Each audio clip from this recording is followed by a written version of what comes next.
Hello everyone. Art and culture के lecture series में आपका स्वागत है। आज के लेक्चर सीरीज में हम देखेंगे चोला टेम्पल आर्किटेक्चर। मतलब चोला टेम्पल आर्किटेक्चर को हम देख चुके हैं। नगारा, द्रविडियन और बेसारा स्कूल ऑफ आर्किटेक्चर को कंपेयर भी किया है हमने। नगारा स्कूल ऑफ आर्किटेक्चर किस तरह से बनाया जाता है, किस तरह से शिखर होता है, ये सब देखा था। आज जो इम्पोर्टेंट चोला आर्किटेक्चर का पार्ट है उसमें स्कल्पचर है कि कैसे चोला टेम्पल्स में डेकोरेशन की जाती थी स्कल्पचर के थ्रू। तो इसमें इम्पोर्टेंट सबसे है नटराजा का स्कल्पचर। ये देखेंगे, इसके फीचर देखेंगे कि राइट हैंड क्या शो करता है, लेफ्ट हैंड क्या शो करता है, डिस्ट्रक्शन कब होता है, ये सारी चीज़ें देखेंगे। और एक इम्पॉर्टेंट एमसीक्यूज देखेंगे जिसमें कुछ स्टेटमेंट दिए गए हैं नटराजा स्कल्पचर से रिलेटेड, उसमें से आपको करेक्ट बताना है। तो ये सब चीज़ें हम देखेंगे। आप हमारे चैनल को सब्सक्राइब कीजिए, लाइक कीजिए, शेयर कीजिए और फीडबैक आईएएस को भी सब्सक्राइब कीजिए ताकि ज़्यादा से ज़्यादा तक लोगों के पास ये इनिशिएटिव पहुँचे। देखो, ये जो फीडबैक आईएएस है ये आपको करंट कवर करती है। सभी चीज़ हम अब फीडबैक आईएएस की तरफ मूव कर रहे हैं धीरे धीरे। ठीक है, तो मेरी आपसे रिक्वेस्ट है, फीडबैक आईएएस को सब्सक्राइब कीजिए और हमारे लेक्चर को अच्छे से आप सुनिए। देखिए, पहली इंपॉर्टेंट चीज़ यहाँ पर चोला स्कल्पचर की बात हुई है। अगर आप इंपॉर्टेंट चोला टेम्पल्स देखोगे तो चोला टेम्पल्स में सबसे इंपॉर्टेंट फीचर मिलेगा कि उसकी डेकोरेशन। अगर आपने ऑब्जर्व किया होगा तो गोपुरम आपने देखा होगा। लास्ट लेक्चर में हमने गोपुरम पर फोकस किया था। तो जो गोपुरम होते थे बहुत टॉल होते थे और इमेंसली डेकोरेटेड होते थे। मतलब उन्हें बहुत फेबुलसली डेकोरेट किया जाता था, बहुत अच्छे से उनके ऊपर स्कल्पचर बनाए जाते थे। तो उसमें से एक स्कल्पचर जो सबसे इम्पोर्टेंट है वो नटराजा स्कल्पचर है। ये जो इसमें तांडव जो डांस है वो शिवाजी को करते हुए दिखाया गया है। तो ये एक इम्पोर्टेंट स्कल्पचर है जो हम आज डिस्कस करेंगे। इसको बनाया गया था लॉस्ट वैक्स टेक्निक से।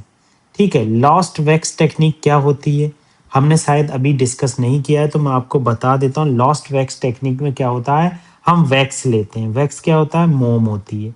अब वैक्स से कोई भी स्ट्रक्चर बनाते हैं। ठीक है, मान लीजिए इस तरह का कोई स्ट्रक्चर बना है। अब इस वैक्स के ऊपर क्या कर देते हैं, हम मिट्टी लगा देते हैं। ठीक है, अब मिट्टी लगाने के बाद ये क्या करते हैं, इसमें एक मिट्टी का लेप लगा देते हैं और इसमें एक छेद कर देते हैं मिट्टी के लेप में। अब इस छेद के बाद जो मिट्टी का अंदर से स्ट्रक्चर बनता है वो वही बनता है जो मिट्टी का लेप ऊपर लगाया ऐसे।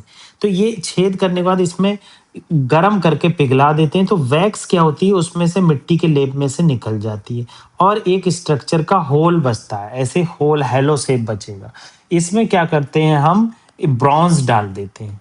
ठीक है, यही ब्रॉन्ज जो है, जब हम मिट्टी का लेप जो इसके ऊपर लगाया हुआ था ये हॉलो बना था, आप ब्रॉन्ज डाल दिया, ब्रॉन्ज अच्छे से जम गया। अब जो मिट्टी का लेप है इसे तोड़ देते हैं, इसको तोड़ देते हैं। अब इस मिट्टी के लेप को तोड़ने के बाद ब्रॉन्ज की एक मूर्ति निकलती है। ठीक है, तो इसी तरह से ये लॉस्ट वेस्ट टेक्निक काम करती है। तो यहाँ पर आप देखेंगे जो नटराजा की स्कल्पचर है, नटराजा का स्कल्पचर है, उसमें आपको देखने को मिलेगा लॉस्ट वैक्स टेक्निक यूज हुई है। और इसमें इंपॉर्टेंट चीज क्या है, ये ब्रॉन्ज की बनी हुई है। देखो, नटराजा स्कल्पचर ऐसा नहीं है कि एकदम चोला के टाइम पर आया। अगर आप रावण ना फाड़ी केव देखोगे चालुक्य के टाइम की, अप्रॉक्स 6th सेंचुरी सी की, तो 6th सेंचुरी सी में आपको क्या देखने को मिलेगा, आप देखेंगे कि चालुक्य के टाइम पर भी नटराजा का स्कल्पचर बना था मगर इतना रीच नहीं हुआ था। मतलब इतना फुल्ली फर्निश नहीं था जिस तरह से ये दिखाया गया। तो हम एक एक करके इसके फीचर्स देख लेते हैं ताकि आपको कोई भी कंफ्यूजन ना रहे। तो फीचर्स में सबसे इंपॉर्टेंट चीज है अपर राइट हैंड। देखो, अपर राइट हैंड जो है वो ड्रम, जिसे डमरू कहते हैं, वो होल्ड किए हुए है। अगर आप ये देखोगे तो यहाँ पर, यहाँ से आर्म से निकला हुआ ये अपर राइट हैंड मिलेगा और ये अपर राइट हैंड में ये डमरू मिलेगा। ये डमरू क्या है, दिखाता है कि ओरिजिन ऑफ साउंड, मतलब ओरिजिन कैसे हुआ, कैसे हमारी लाइफ का ओरिजिन हुआ, कैसे क्रिएशन को ये सिग्निफाई करता है, मतलब साउंड ऑफ क्रिएशन। डमरू के साउंड से दुनिया बनी। ठीक है, ये creation spring from great sound of डमरू। क्रिएशन जो हुई हमारी डमरू के साउंड से हुई। तो ये एक इम्पॉर्टेंट फीचर मैंने आपको बताया। दूसरा इम्पॉर्टेंट फीचर देख लो, अपर लेफ्ट हैंड की बात की है। पहले अपर लेफ्ट हैंड देख लेते हैं हम लोग। अगर अपर लेफ्ट हैंड देखेंगे तो अपर लेफ्ट हैंड यहाँ देखने को मिलेगा, ये आर्म से निकला, ये upper left hand. Upper left hand में आपको क्या देखने को मिलेगा कि फायर देखने को मिलेगी, फ्लेम। अब ये फ्लेम क्या करती है, अगर आप फ्लेम देखना है तो ये इटर्नल फायर है, ये रिप्रेजेंट करती है डिस्ट्रक्शन को। मतलब अपर राइट हैंड क्रिएशन को शो करता है कि किस तरह से हमारे अर्थ की क्रिएशन हुई, इटर्नल सोल वो साउंड जो निकल रहा है उससे हमारी क्रिएशन हुई। जबकि अपर लेफ्ट हैंड में अगर आप देखेंगे तो आपको देखने को मिलेगा डिस्ट्रक्शन शो करता है, और ये क्रिएशन का काउंटर पार्ट है। मतलब जिस तरह से क्रिएशन हुई इसी तरह से डिस्ट्रक्शन भी होगी कभी ना कभी। तो ये हमने देखा, अपर राइट हैंड देखा किस तरह से डमरू दिखाया गया, और ये डमरू साउंड ऑफ ओरिजिन दिखाता है। अपर लेफ्ट हैंड देखा जिसमें फ्लेम दिखाया गया, ये डिस्ट्रक्शन को शो करता है। तो दो इंपॉर्टेंट फीचर जान लिए। Third important feature lower right hand. Lower right hand क्या है, एक अभय मुद्रा के जेस्चर में है। ठीक है, ये क्या शो करता है, ये डिवोटीज को शो करता है कि आप डरिए मत, devotee not to be afraid. मतलब आपको डरने की कोई जरूरत नहीं है, मैं आपके साथ हूं। मतलब भगवान आपके साथ है। अगर आप ये देखेंगे तो लोअर राइट हैंड क्या है, अभय मुद्रा में, ये हाथ बना हुआ दिख रहा है आपको। एक बार मैं यहाँ पर ये चीज रिमूव कर देता हूँ। ये सारा रिमूव करने के बाद आपको देखने को मिलेगा ये राइट हैंड दिखने को मिलेगा, लोअर राइट हैंड। अब लोअर राइट हैंड क्या दिखा रहा है कि आपको डरने की कोई ज़रूरत नहीं है, अभय मुद्रा की फॉर्म में है, और ये आपको शांति का प्रतीक है। मतलब आपको डरिए मत, आप अपना काम कीजिए, मैं भगवान आपके साथ हूँ। ठीक है। लोअर लेफ्ट हैंड क्या है, टूवर्ड अप्रेज्ड फुट। मतलब लोअर राइट हैंड क्या है, अगर आप देखेंगे तो ये अप्रेज्ड फुट पर है। आप देखो ये लोअर राइट हैंड है, ये जो अप्रेज्ड फुट है इसकी दिशा में किया हुआ है। तो ये क्या बताता है, साल्वेशन को बताता है कि किस तरह से आप साल्वेशन हो जाएंगे। ठीक है, तो यहाँ पर अगर आप देखेंगे तो इंडिकेट पाथ ऑफ साल्वेशन, ये साल्वेशन के पाथ को दिखाता है कि किस तरह से मृत्यु और जन्म की साइकिल से हमें निकलना है और साल्वेशन की तरफ बढ़ना है। ठीक है, तो लोअर लेफ्ट हैंड जो है वो टूवर्ड है अप्रेज्ड फुट के, और ये इंडिकेट करता है पाथ ऑफ साल्वेशन को। ठीक है। Shiva is a dancing on figure of small door. आप देखें, अब आप ये देख लो, शिवाजी जो है वो स्मॉल डॉर्फ पे डांस कर रहे हैं। ये डॉर्फ जो है, ये डांस का है, ये देखो ये क्या होता है, ये डिस्ट्रैक्शन को शो करता है। मतलब इग्नोरेंस को शो करता है, ईगो को शो करता है। तो इस ईगो से बचना है। The dwarf symbolise ignorance and ego of individual. तो ईगो को मार रहे हैं, अपने पैरों से स्मॉल डॉर्फ को मार रहे हैं। तो इससे ये पता चलता है कि इग्नोरेंस को कभी भी हमारे अंदर ईगो नहीं होना चाहिए, इग्नोरेंस किसी तरह की नहीं होना चाहिए। तो ये चीज यहाँ पर बताई गई है कि किस तरह से राइट जो लेग है वो रखा हुआ है और वो दिखा रहा। तो ये इंपॉर्टेंट चीज हमने जानी। अब तक हमने क्या क्या जाना, हमने जाना कि अपर राइट हैंड डमरू को शो कर रहा है और ये क्रिएशन दिखाता है, जबकि अपर लेफ्ट हैंड फ्लेम को शो कर रहा है, ये डिस्ट्रक्शन दिखाता है कि जिस तरह से साउंड से क्रिएशन हुआ है उसी तरह से क्या होगा, फायर से सब चीज खत्म हो जाएगी। लोअर राइट हैंड अभय मुद्रा में है। अभय मुद्रा क्या कह रही है, आपको डरने की कोई जरूरत नहीं है, मैं आपके साथ हूं। जबकि लेफ्ट हैंड का लोअर लेफ्ट हैंड क्या है, अप्रेज्ड फुट पर है, और ये अप्रेज्ड फुट पर ये ट्रंक शेप में दिखाया गया है। ट्रंक शेप में बताया गया है कि किस तरह से आप साल्वेशन को पा सकते हैं। ठीक है। और शिवाजी जो डांस कर रहे हैं, जिनका राइट लेग जो है ये ड्वार्फ पर है, ये ड्वार्फ जो है ईगो को शो करना है, तो ईगो को मार फेंकना है। ठीक है। तो इस तरह की चीजें यहाँ दिखाई गई। नेक्स्ट बात क्या बताया गया है कि जो मेटेड और फ्लोइंग लॉक है of Shiva represent flow of river Ganga. अगर आप यहाँ पर देखोगे तो आपको ये देखने को मिलेगा, ये जो पीछे का फ्लोइंग एरिया बना हुआ है, ये सारा ये फ्लोइंग एरिया ये क्या करता है, रिवर गंगा को शो करता है, और ये बताता है कि कैसे इमॉर्टेलिटी को प्राप्त किया जा सकता है। ठीक है, तो यहाँ पर ये चीज़ देखने को मिलती है।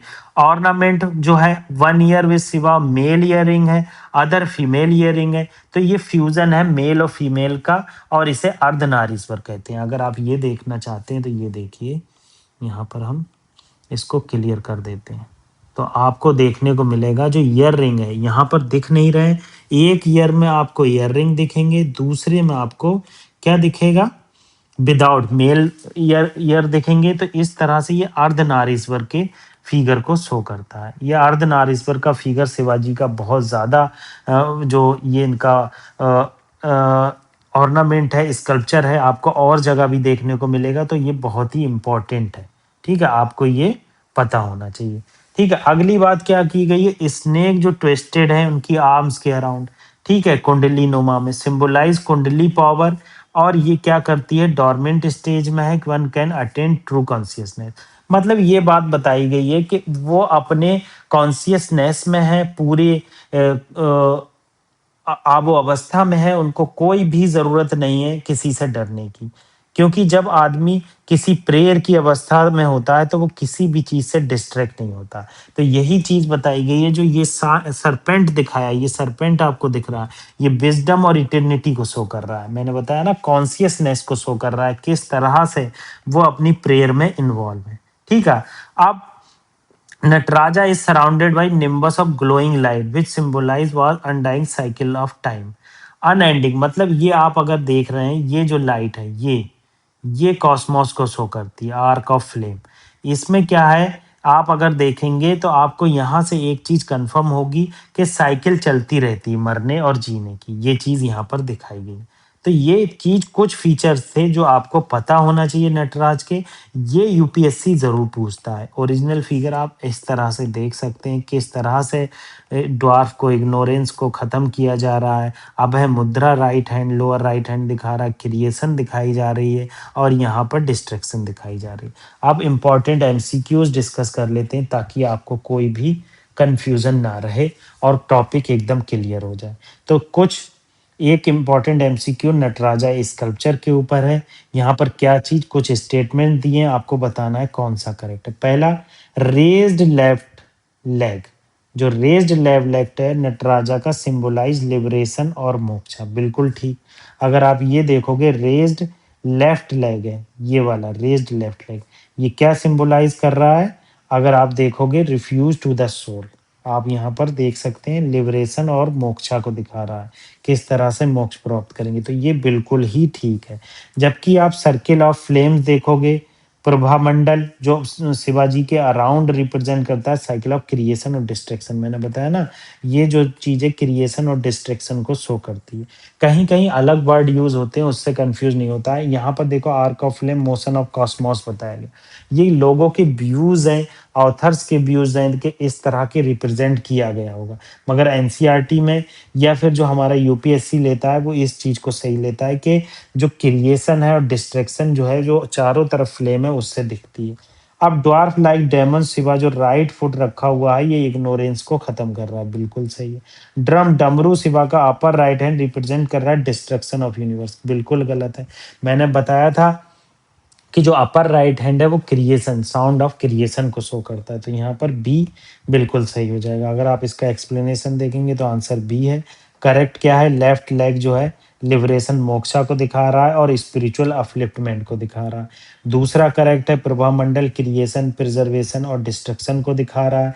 अगर तीसरा देखेंगे, शिवा का राइट फुट जो है वो इग्नोरेंस और इल्यूजन को मार रहा है, जिसे ड्वार्फ कहते हैं। और इनकरेक्ट है, डमरू जो है वो क्रिएशन को बताता है, ना कि डिस्ट्रक्शन को।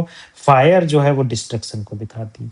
तो यहाँ पर हमने नटराजा का पूरा एक एक चीज़ डिस्कस की, ब्रॉन्ज स्कल्पचर कैसे बनता है, ये सब देखा। अगर थोड़ा एक्स्ट्रा नॉलेज लेना चाहते हैं तो चोला पीरियड, स्पेशली राजा वन, जब राजा वन का टाइम था, तो ये स्पेशली ब्रॉन्ज स्कल्पचर बनाया गया था। इसे लॉस्ट वेस्ट टेक्निक से बनाया गया था। और इसका आइडिया जो है पंचा कीर्तिया स्टाइल है, मतलब क्रिएशन, प्रिजर्वेशन, डिस्ट्रक्शन, कंसीलमेंट, मतलब फेथ और ग्रेस, ये सब चीज़ें बताई गई। तो आप हमारे चैनल को सब्सक्राइब कीजिए, शेयर कीजिए, फीडबैक आईएएस तक पहुँचिए आप लोग, ज़्यादा से ज़्यादा फ्री इनिशिएटिव का फ़ायदा उठाइए। जितनी ज़्यादा रिवीज़न उतनी करीब success. Thank you very much.